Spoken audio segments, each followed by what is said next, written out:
my last opportunity to introduce myself as James Ford, minister at the Unitarian Universalist Church of Anaheim.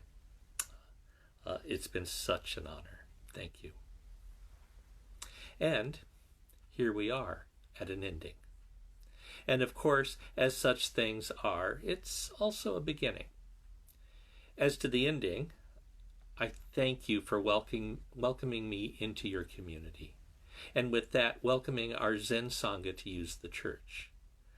I love the particular manifestation of liberal and rational religion that is Unitarian Universalism, and you are the band representing the movement, our movement here in Anaheim. I've been honored to help keep that flame alive. And now other possibilities of service have called me away. And so sorrow and joy, they wind tight. But as I go, you all remain in my heart. Absolutely. I'm grateful for this. And there's more to it. Me, in this moment, I feel fragile, and there's power in that. When we are vulnerable, possibilities emerge. We stand in a mysterious moment where, if we attend, we can hear, we can feel secrets about ourselves and maybe even about the world. And I freely acknowledge feeling my heart opening into something. It's a place you may be familiar with. It is the place where worlds themselves open and the secrets of the universe are on full display. Today, I especially find myself thinking of Gary Snyder's old poem, For From Lou. Perhaps you know Snyder, one of California's great poets. Lou Welch was another. On May 23, 1971, when visiting Snyder at his home in California's High Sierras, Welch wrote a note and then left carrying a Smith & Wesson .22 caliber revolver. His body was never found. Wow. From that, Gary Snyder sings into our hearts. Lou Welch just turned up one day, live as you and me. Damn, Lou, I said, you didn't shoot yourself after all. Yes, I did, he said. And even then I felt the tingling down my back. Yes, you did too, I said. I can feel it now. Yeah, he said. There's a basic fear between your world and mine. I don't know why. What I came to say was, teach the children about the cycles, the life cycles, all other cycles. That's what it's about, and it's all forgot. Cycles, endings, and beginnings. Here I think about the beginnings that follow endings like night and day. Solomon sang of these cycles as well, to every season. And when I think of seasons, I nearly always find myself thinking of that lovely anecdote captured as Case 36 in the Chinese collection of spiritual pointers, the Blue Cliff Record. It's one of the most important books in my life. As we heard, and let me repeat, one day Changsha went off to wander in the mountains. When he returned, the temple director met him at the gate and asked, "So, where have you been?"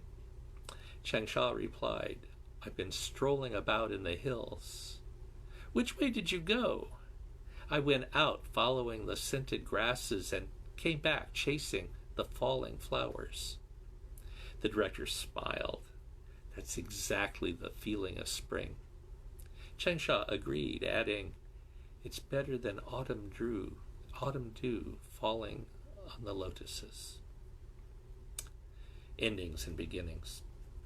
Of course, it's not all just you and me and a walk in the hills and a contemplation of spring and autumn, or even the burning heat of our moment here in Southern California. The heat of this moment is another reminder, another pointer, if we are willing to let it be so. After all, the world right now is on fire. You may have noticed the Republic is vulnerable. We can see the cracks in the institutions, and we can't be sure what will follow in November. And planet is vulnerable. We're watching as climate change is turning up the temperature, and increasingly the world is on fire is a literal statement. Then, of course, there's race, there's the economy. It goes on and on. These are hard times, and in hard times it can be difficult to see beyond our personal woes. While it's critical that we do not turn away from the sadnesses, and particularly the sadnesses we have caused, that's never the whole picture. We need to look larger. And that's when it can be helpful to notice the cycles. Really noticing these things can be hard. We're so caught up in the busy of our lives, our intimate griefs and joys. It takes something to pull the membrane of our routine thin and to allow us to see that larger place. We might notice this when, as it is for me right now, so vivid in knowing one of the cycles is coming to an end. And for each of us, differing cycles, well, they're beginning. Here we are in the flow of our lives, so many things happening. Each of us is following the stars of our own lives, each part of its own cycle. And there is something special about this gathering, this Sunday gathering, and our returning to it within all the other cycles of our lives. You here, and now me up the coast a bit in Los Angeles. All these cycles, each following their own rhythms and each connected. And it's within that context I found myself thinking of the poem Snyder wrote for Lou Welch and that little story of Changsha in his stroll. As to that book, I mentioned with Changsha and the temple director and their conversation, the book that is one of the handful of most important spiritual guides in my life. The Blue Cliff Records, it's had several editors. Sui Do was the first, gathering the 100 stories of the Blue Cliff, sometime around the 11th century, and adding a word or two of his own by way of comment. Sui Do's comments are usually pithy, and often cut through right to the heart of the matter. In fact, as this particular case is published, it includes a little coda from Sui Do. After Changsha's description of following scented grasses and falling flowers and the director's appreciation and Changsha's pointed conclusion, Sui Do adds his own. I am grateful for this answer. Me too. It points us on with a gentle hand, gentler than most stories from the world's treasure trove of spiritual teachers gathered by the Chinese Zen masters. But just as compelling, just as urgent, this story of spring flowers and autumn dew points directly to the secret of our path, the path of the intimate way. So, what might be the secret that, if we hold it true, makes noticing the turning of spring to summer, of summer to fall, of fall to winter, of winter to spring, of picnics and walks in the woods, of falling leaves and dustings of snow, if for us here seen only on the top of distant mountains? All of that stuff, the substance of a spiritual life. I suggest a reread sometime of Henry Thoreau's Walden. It might be interesting in that regard. But really, this anecdote has all we need. First, let's look at that line. I went out following the scented grasses. Everything is in flower, as those among us with allergies can attest about that season. The world is alive. We are alive. Notice it, feel it. Throw yourselves into the moment, not some other moment, this one. For Changsha, it's a walk in the countryside. But also there's that line about the autumn dew. It's better than autumn dew falling on lotuses. Here we're also reminded and really invited into the cosmic play, found for us as flashes of insight throughout our lives, but most commonly noticed when we're quiet. We might prefer the scented grasses, but really the autumn dew is just as precious, just as passing, just as beautiful. Each is or can be our intimation of interconnectedness, of interconnection so vast, so very vast that you and I, indeed everything we can name collapses, like a star pulled into a black hole, where even words like interconnected web, or my preferred, boundless, all slightly miss the mark. All this seems within the cycles. Ordinary time and special time, children growing up and assuming their place as adults, ministers coming and going, each of us living and dying in our own time. Cycles within cycles. Mind you, cycles, not circles, which are static things and allow no change. Rather, cycles are more like spirals where everything changes, although in subtle and frequently mysterious ways we rarely completely notice, until, of course, they are the way things are, like ministers coming and going. Seeing the cycles and the larger cycles opens our hearts, reveals the power of love, reveals love. That is what we find. That is where we begin, and it is what we return to in the end. It is love that dances within and between and as the cycles.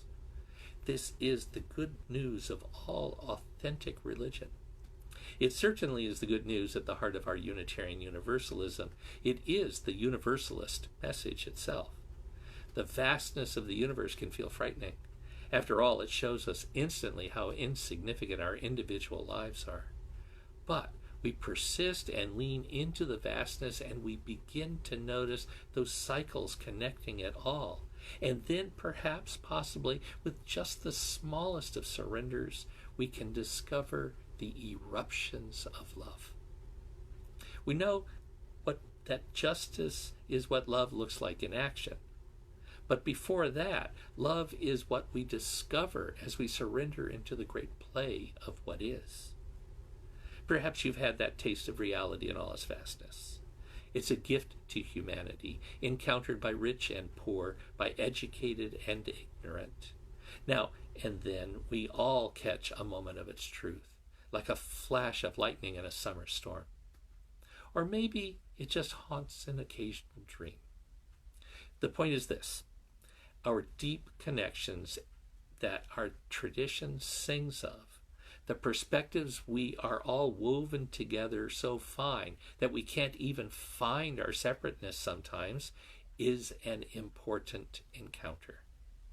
I would even call it the God beyond God.